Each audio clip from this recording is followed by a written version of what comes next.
नमस्कार मित्रांनो, तुमचं पुन्हा एकदा स्वागत आहे SI करिअर पाथमध्ये. आज आपण हेल्थ सॅनिटरी इन्स्पेक्टरचा पहिला सब्जेक्ट बघणार आहोत, ज्याचं नाव आहे ह्यूमन ॲनाटॉमी अँड फिजिओलॉजी. तर बघा, बेसिक आपण काही गोष्टी समजून घेऊया. सर्वात आधी हेल्थ सॅनिटरी इन्स्पेक्टर म्हणजे कोण, ठीक आहे. सो बघा, health sanitary inspector is a professional who ensures cleanliness, safe food, clean water and proper waste management.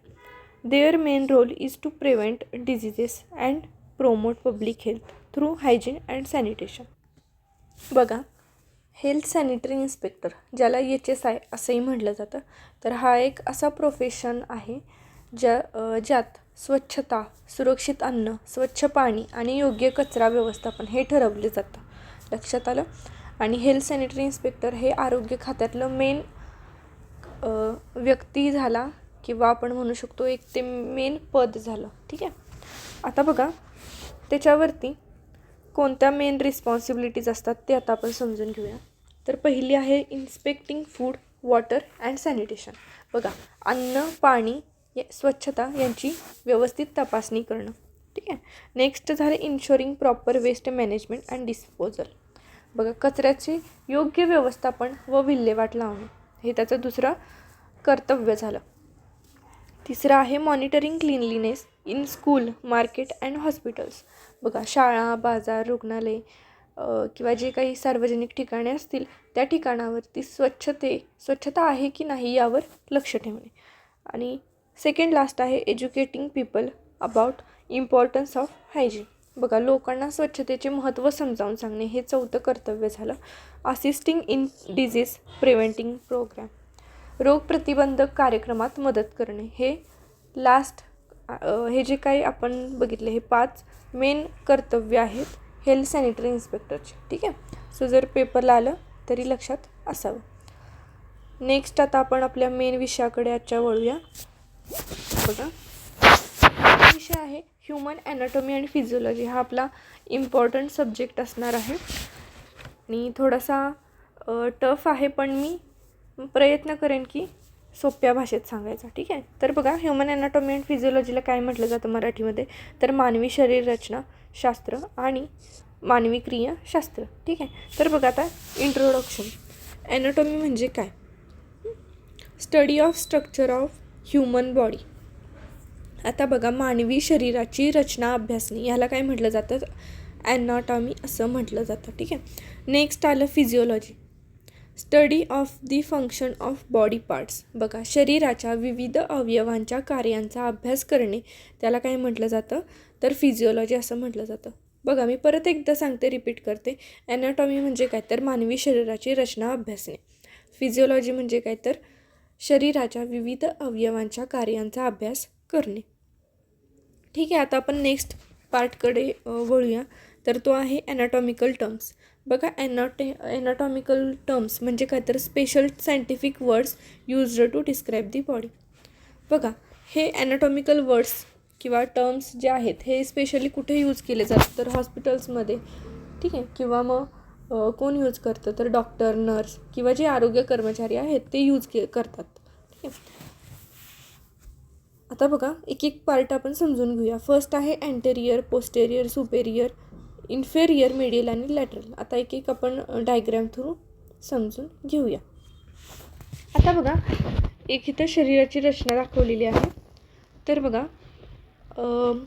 First आपण बघितलं अँटेरियर. अँटेरियर म्हणजे काय, तर आपल्या शरीराचा समोरचा भाग. आता इथं जी काय शरीराची रचना दाखवलेली आहे त्या शरीराच्या रचनेचा समोरचा भाग त्याला काय म्हटलं जातं, अँटेरियर म्हणजेच समोरचा भाग. पुन्हा नेक्स्ट टर्म काय आली, तर पोस्टेरियर. पोस्टेरियर म्हणजे काय, तर शरीराच्या मागील भाग. लक्षात आलं, शरीराच्या मागील भाग. इथे ॲरो कुठे केला आहे लक्ष द्या व्यवस्थित, शरीराच्या मागील भाग, ठीक आहे. नेक्स्ट येतं सुपेरियर. सुपेरियर म्हणजे तर शरीराच्या वरचा भाग. आता इथं ॲरो केलेलाच आहे बघा, शरीराच्या वरचा भाग त्याला काय म्हटलं जातं, सुपेरियर. पुन्हा शरीराचा खालचा भाग त्याला काय म्हटलं जातं, तर इन्फेरियर. पुन्हा शरीराचा जो मध्य भाग आहे त्याला काय म्हटलं जातं, तर मिडियल. आता बघा, इथे लाईन ॲक्च्युली काढलेलीच आहे, तर त्याला काय म्हटलं जातं, मिडियल म्हणजे मध्य भाग. पुन्हा लॅटरल. लॅटरल म्हणजे काय, तर शरीराच्या साईडचा किंवा बाजूचा भाग. हे बघा इथे पण ॲरो दाखवलेला आहे. ठीक आहे, त्याला काय म्हटलं जातं? लॅटरल. आता नेक्स्ट टर्म्स इथं एक्स्ट्राच्या ॲड केलेल्या आहेत, त्या म्हणजे प्रॉक्सिमल आणि डिस्टल. आता बघा प्रॉक्सिमल म्हणजे काय तर आपल्या शरीराच्या जवळचं आणि लांबचं. ठीक आहे, आता बघा प्रॉक्सिमल म्हणजे इथे खांद्याचं एक्झाम्पल घेतलं आहे. खांदा हा आपल्या शरीरापासून जवळ असतो. ठीक आहे, आता इथे बॉडी दाखवले. ह्या बॉडीचं जे स्ट्रक्चर आहे त्या बॉडीपासून खांदा जवळ आहे, त्यामुळे त्याला काय म्हटलं जातं? प्रॉक्सिमल. पुन्हा डिस्टल. डिस्टल म्हणजे काय तर शरीरापासून लांब असलेलं किंवा अंतरावर असलेलं. ठीक आहे, आता बघा प्रॉक्सिमल इथे खांद्याजवळ आले. ठीक आहे, पुन्हा हा जो हात दाखवला आहे हा डिस्टलवर आहे, म्हणजे खांद्यापासून किंवा शरीरापासून हात अंतरावरच आहे. बरोबर ना? ठीक आहे, येते लक्षात तुमच्या? सो ह्या झाल्या काय तर ॲनाटॉमिकल टर्म्स. नेक्स्ट बघा, नेक्स्ट पुढे जाऊया आपण human body cavities and their contents. ठीक आहे, आता बघा आपण पहिल्यांदा समजून घेऊया बॉडी कॅव्हिटीज म्हणजे काय. तर बघा, a body cavity is a space within the body that houses internal organs. These cavities protect delicate organs and allow them to change shape and size. ठीक आहे, तर काही एक्झाम्पल पण दिलेत, पण पहिल्यांदा आपण समजून घेऊ. बघा बॉडी कॅव्हिटी म्हणजे काय तर मानवी शरीरातील कॅव्हिटी म्हणजे शरीराच्या आत असलेली एक पोकळी ज्यात अवयव म्हणजे जे ऑर्गन आहेत ते असतात. ठीक आहे, ह्या कॅव्हिटी अवयवांचे संरक्षण करतात आणि त्यांना लहान मोठे होण्याची व हालचाल करण्याची परमिशन देतात. लक्षात आलं? आता इथे एक्झाम्पल आपण समजून घेऊया. Lungs during breathing. आता बघा लंग्स हे आता आपण कॅव्हिटीचे प्रकार ज्या वेळेला पुढे बघणार आहे त्याच्यात आपल्याला समजून जाईल कॅव्हिटी म्हणजे लंग्स कोणत्या कॅव्हिटीमध्ये येतात. ठीक आहे, पण एक्झाम्पल बघा, लंग्स हे काय करतात? ब्रीथिंग म्हणजे ज्यावेळेला आपण श्वास घेतो त्यावेळेला बघा आकुंचन पावतात, पुन्हा असे आहे त्या ह्याच्यात येतात, शेपमध्ये येतात. लक्षात आलं? पुन्हा स्टमक पण बघा, आपलं बॉडी म्हणजे आपण जरी वजन जरी किंवा आपलं बॉडी जरी छोटी दिसत असेल तरी पण आपण जास्त प्रमाणात खातो, आपल्याला कळत नाही कुठं जातं ते. म्हणजे मला सांगायचं काय लक्षात घ्या की बघा आपले जे आतडे आहेत, जे आपण काय म्हणतो स्टमक, आपलं पोट जे आहे, आपण ज्या वेळेला जेवतो त्यावेळेला फुल होतं. ठीक आहे, आणि ज्या वेळेला आपलं रिकामं असेल त्यावेळेला बघा रिकामं पण वाटतं आणि नाही का असं आत गेल्यासारखं वाटतं. लक्षात येतं आहे? त्यामुळं ते काय झालं तरी कॅव्हिटीमध्ये येतं. लक्षात आलं तुमच्या? बघा त्याच्यात काही म्हणजे 2 प्रकारच्या कॅव्हिटी आहेत. फर्स्ट आहे डॉर्सल कॅव्हिटी. ठीक आहे, सो बघा डॉर्सल कॅव्हिटी ही आपल्या शरीराच्या बॅक साईडला असते. कुठे असते तर आपल्या पाठीमागचा जो भाग आहे शरीराच्या तिथे डॉर्सल कॅव्हिटी असते. पुन्हा 2 पार्टमध्ये डिवायडेशन होतं. फर्स्ट आहे क्रॅनियल कॅव्हिटी आणि स्पायनल कॅव्हिटी.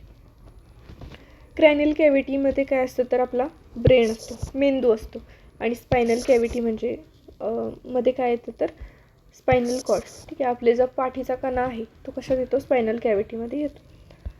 स्पायनल कॅव्हिटीला काय म्हटलं जातं? व्हर्टिबल कॅव्हिटी असंही म्हटलं जातं. ठीक आहे, नेक्स्ट सेकंड जी आहे ती आहे व्हेंट्रल कॅव्हिटी. व्हेंट्रल कॅव्हिटी जी आहे ती आपल्या शरीराच्या पुढच्या साईडला म्हणजे पुढचा जो भाग आहे तिथे प्रेझेंट असते बघा, फ्रंट ऑफ दी बॉडी.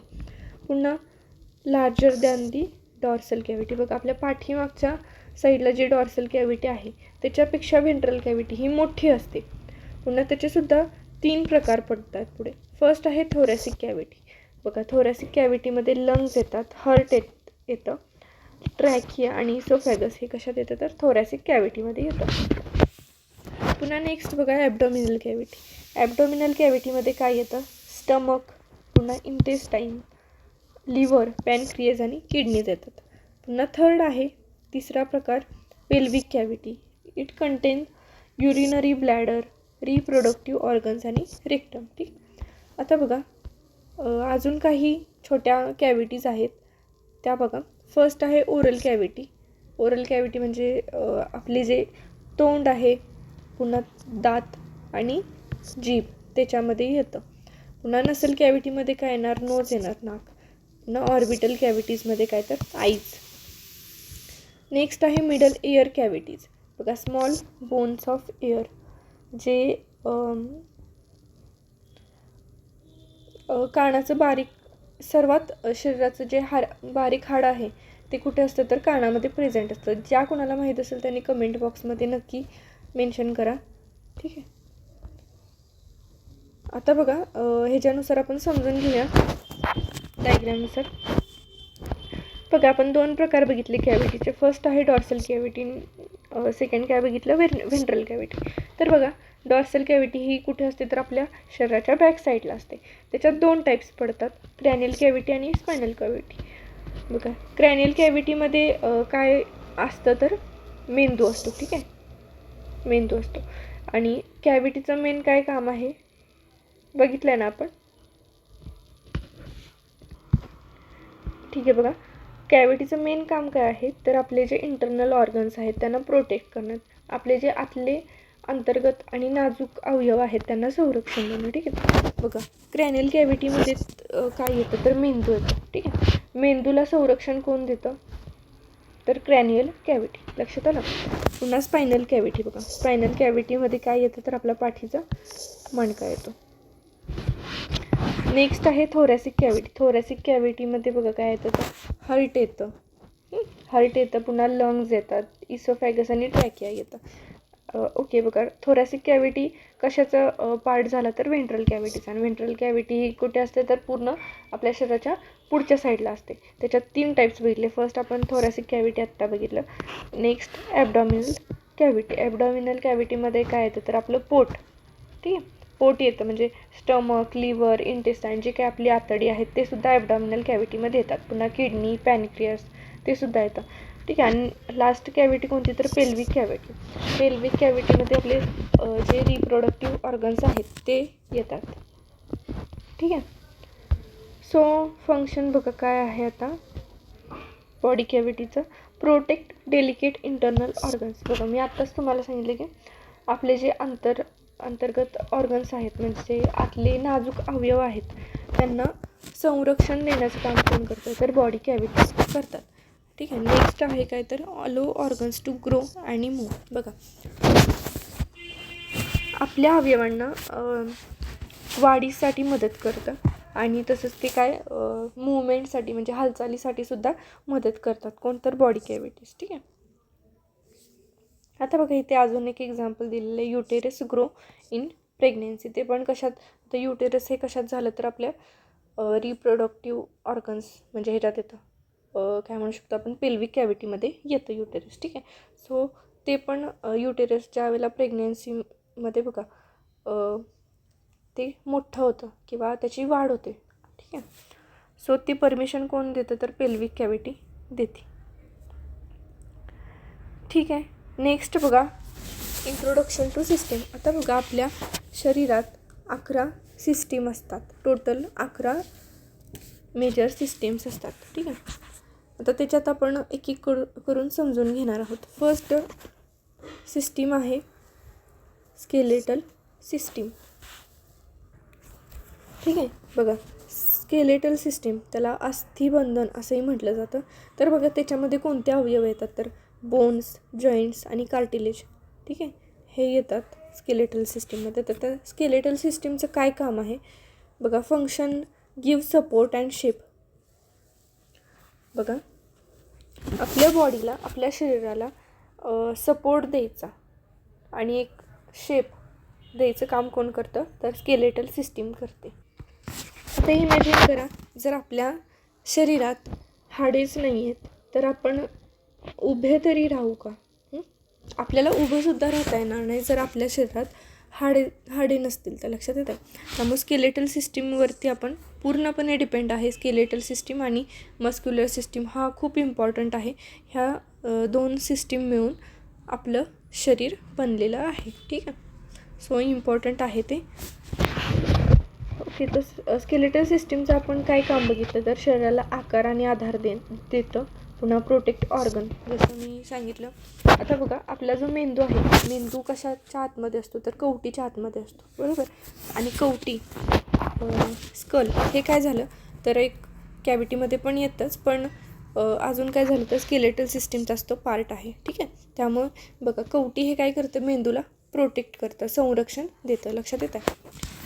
आणि हेल्प्स इन मुवमेंट, बघा हालचालीसाठी सुद्धा आपल्याला हाडांची गरज पडते. म्हणजे आपण हात चालवतो, आपण कोणतंही काम करतो बरोबर, आपण स्केलेटल सिस्टीम आणि मस्क्युलर सिस्टीमचाच यूज करतो आहे. लक्षात येतं. स्टोअर कॅल्शियम, बघा हाडांमध्ये कॅल्शियम स्टोअर केलं जातं. सेकंड सिस्टीम आहे मस्क्युलर सिस्टीम, त्याला स्नायू संस्था असेही म्हटलं जातं. तर त्याच्यात बघा कोणते ऑर्गन्स येतात. फर्स्ट आहे स्केलेटल सिस्टीम. ओके, बघा मस्क्युलर सिस्टीममध्ये ऑर्गन्स कोणते येतात तर स्केलेटल मसल्स येतात, पुन्हा स्मूथ मसल्स येतात आणि कार्डियक मसल्स येतात. ठीक आहे. आता हे झाले मस्क्युलर सिस्टीमचे काही टाईप्स, ते आपण इन डिटेलमध्ये पुढे बघणार आहे. तर बघा फंक्शन काय आहेत मस्क्युलर सिस्टीमचे, तर मुवमेंटसाठी मदत होते आपल्याला, आपलं पोस्चर व्यवस्थित मेंटेन राहतं, पुन्हा हीट प्रोडक्शन, उष्णता निर्माण करते मस्क्युलर सिस्टीम. ठीक आहे. नेक्स्ट बघा सर्क्युलेटरी किंवा कार्डिओवॅस्क्युलर सिस्टीम असं म्हटलं जातं. थर्ड सिस्टीम आहे अभिसरण संस्था. ठीक आहे. त्याच्यात ऑर्गन्स बघा कोणते येतात. हार्ट, आपलं हृदय, ब्लड व्हेसल्स, त्याच्यात पण 3 टाईपच्या ब्लड व्हेसल्स आहेत, आर्टेरीज, व्हेन्स आणि कॅपिलरीज, आणि आपलं ब्लड. ठीक आहे. तर बघा त्याचं फंक्शन काय आहे, ऑक्सिजन ट्रान्सपोर्ट करणं, पुन्हा न्यूट्रियंट्स, हार्मोन्स ट्रान्सपोर्ट करणं. ठीक आहे. आणि रिमूव्ह वेस्ट कार्बन डायऑक्साईड, आणि जे वेस्ट प्रोडक्ट आपलं शरीरातलं मानलं जातं त्याला काय म्हटलं जातं, कार्बन डायऑक्साईड, तर ते सुद्धा आपल्या शरीरातून बाहेर काढलं जातं. ठीक आहे. Circulatory system through. नेक्स्ट बघा, नेक्स्ट आहे रेस्पिरेटरी सिस्टीम, श्वसन संस्था. आता बघा त्याच्यात ऑर्गन्स कोणते येतात तर नोज, ट्रॅकिया, लंग्स, ब्रोंकाय आणि अल्व्हेओली. ठीक आहे. तर फंक्शन बघा काय आहे त्याचं, exchange of oxygen and carbon dioxide. बघा फॉर एक्झाम्पल बघा लंग्स म्हणजे जे फुफ्फुसांच्या मदतीने ऑक्सिजन घेतला जातो आणि कार्बन डायऑक्साईड बाहेर टाकला जातो. ठीक आहे. सो हे एक्झाम्पल झालं रेस्पिरेटरी सिस्टीमचं. 5वं सिस्टीम आहे डायजेस्टिव्ह सिस्टीम, पचन संस्था. त्याच्यात ऑर्गन्स बघा कोणते येतात तर माउथ, इसोफॅगस, स्टमक, इंटेस्टाईन, लिव्हर आणि पॅनक्रियाज. तर त्याचं फंक्शन बघा आता काय आहे डायजेस्टिव्ह सिस्टीमचं, ब्रेकडाऊन ऑफ फूड. आता बघा आपलं जे तोंड आहे, तोंड काय करतं आपलं, म्हणजे तोंडामध्ये दात असतात, जीभ असते. दात काय काम करतात तर अन्न चावायचं काम करतात. ठीक आहे. तर चावण्याच्या प्रोसेसला काय म्हटलं जातं तर ब्रेकडाऊन ऑफ फूड. ठीक आहे. म्हणजे अन्नाचे छोटे छोटे छोटे तुकडे करणं. ठीक आहे. नेक्स्ट बघा ॲब्झॉर्ब्स न्यूट्रियंट्स, आणि म्हणजे आपले जे काही अन्नातले न्यूट्रियंट्स आहेत. ठीक आहे. ते ॲब्झॉर्ब करणं बॉडी. आता बघा डायजेस्टिव्ह सिस्टीम, डायजेस्टिव्ह सिस्टीम ही आपल्या तोंडापासूनच सुरू होते. म्हणजे ज्यावेळेला आपण अन्न घेतो आणि ज्यावेळेला आपलं तोंडात ब्रेकडाऊन होतं फूडचं, म्हणजे आपण ज्यावेळेला चावायला सुरू करतो तिथपासूनच सुरू होतं डायजेस्टिव्ह सिस्टीमचं काम. ठीक आहे. रिमूव्ह अनडायजेस्टेड वेस्ट,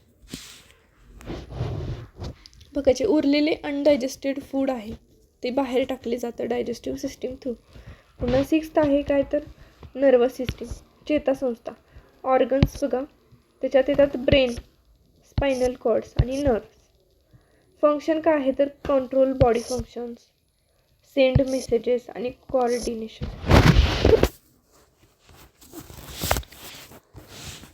ठीक आहे. आता बघा ज्यावेळेला आपल्याला एखादी जखम होते कुठेही हाताला वगैरे, हाताला समजा जखम झाली तर त्यावेळेला आपल्याला कसं कळतं की आपल्याला जखम झाली किंवा नाही का आपल्याला दुखतं आहे, कसं कळतं तर आपल्याला ज्यावेळेला कट होतं किंवा काहीही लागले, जखम झाली, तर त्यावेळेला पहिला मेसेज कुठे जातो त्या सेलचा की आपल्या ब्रेनपर्यंत जातो. लक्षात येत आहे. नर्वस सिस्टीममध्ये जातो. नर्वस सिस्टीममधून आपल्याला ज्यावेळेला नर्वस सिस्टीममध्ये मेसेज जातो तो त्यावेळेला आपल्याला क्लिक होतं की हां आपल्याला लागलं आहे किंवा आपल्याला दुखतं आहे. लक्षात आलं. नेक्स्ट बघा एंडोक्राईन सिस्टीम, अंतःस्रावी संस्था. त्याच्यात ऑर्गन्स कोणते येतात तर पिट्युटरी, थायरॉईड, पॅनक्रियाज आणि ॲड्रेनल ग्लॅन्ड ह्या सगळ्या ग्रंथी येतात. आता ह्या ग्रंथींचं काय काम आहे बघा प्रोड्यूस हार्मोन्स प्रोडक्शन करणं, पुन्हा वाढीला मदत करणं, मेटाबॉलिझम आणि रिप्रोडक्शन ह्यामध्ये मदत करतं. ठीक आहे, एंडोक्राईन सिस्टीम. सो नेक्स्ट बघा, एक्सक्रेटरी किंवा मग युरिनरी सिस्टीम असं म्हटलं जातं. त्याच्यात ऑर्गन्स कोणते येतात तर किडनी येते, युरेटर्स येतात, ब्लॅडर येतात आणि युरेथ्रा येतात. आणि फंक्शन काय आहे तर remove waste product, regulate water and salt.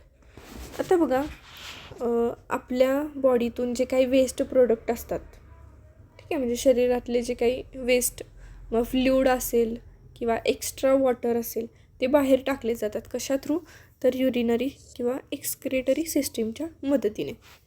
Next आहे रिप्रोडक्टिव्ह सिस्टीम. बघा, त्याच्यात मेल आणि फिमेलनुसार ऑर्गन असतात. तर मेलमध्ये टेस्टीज आणि पेनिस असतात, तर फिमेलमध्ये ओव्हरीज, युरेटर्स आणि व्हजायना हे ऑर्गन्स असतात. आता फंक्शन काय आहे तर गॅमेट प्रोडक्शन करणं आणि रिप्रोडक्शनमध्ये हेल्प करणं. ठीक आहे. आणि सेकंड लास्ट आहे इम्यून किंवा लिम्फॅटिक सिस्टीम असंही म्हटलं जातं त्याला. तर बघा, ऑर्गन कोणते येतात तर लिम्फ नोड येतात, लिम्फ वेसल्स येतात, स्प्लीन, थायमस आणि व्हाईट ब्लड सेल्स येतात. फंक्शन काय आहे तर बघा, डिफेंड अगेन्स्ट इन्फेक्शन आणि डिसीज. म्हणजे जे काही इम्युन सिस्टीमचं काम काय आहे तर जे काही आजार आहेत किंवा जे काही इन्फेक्शन करणारे बॅक्टेरिया किंवा जे काही असतील, व्हायरसेस असतील, त्यांच्या अगेन्स्ट डिफेंड करणं आणि त्या आजारांशी लढणं. ठीक आहे. लास्ट आहे बघा इंटिग्युमेंटरी सिस्टीम, त्वचा संस्था. तर बघा, त्याच्यात कोणते ऑर्गन्स येतात, आपली स्किन, त्वचा, हेअर, आपली केस, पुन्हा नख आणि स्वेट ग्लँड्स, ज्या काही घामग्रंथी आहेत त्यासुद्धा इंटिग्युमेंटरी सिस्टीममध्ये येतात. तर त्यांचं फंक्शन बघा काय आहे, प्रोटेक्ट बॉडी, आपल्या बॉडीला प्रोटेक्ट करणं, पुन्हा रेग्युलेट टेम्परेचर आणि सेन्स ऑफ टच. आता बघा, सेन्स ऑफ टच म्हणजे आपल्याला स्पर्श कसा जाणवतो तर आपल्या त्वचेमुळे जाणवतो. ठीक आहे. आता बघा, शरीराला बाहेरच्या जखमा आणि रोगांपासून सुद्धा वाचवतं कोणतर इंटिग्युमेटरी सिस्टीम्स हे जे काय आहेत. म्हणजे त्याच्यात कोणत्या आपण बघितल्या, स्किन, हेअर, नेल्स आणि स्वेट ग्लँड्स. ठीक आहे. आणि उष्णता नियंत्रित करते आणि स्पर्शाची सुद्धा जाणीव देते. ठीक आहे. ठीक आहे, तर बघा, आजच्यासाठी आपण एवढंच घेऊया. उद्या आपण उरलेला पार्ट घेऊया पुढच्या व्हिडिओमध्ये. सो तुम्हाला जर व्हिडिओ आवडला असेल तर व्हिडिओला लाईक करा, शेअर करा आणि नवीन असाल तर सबस्क्राईब पण करा. धन्यवाद.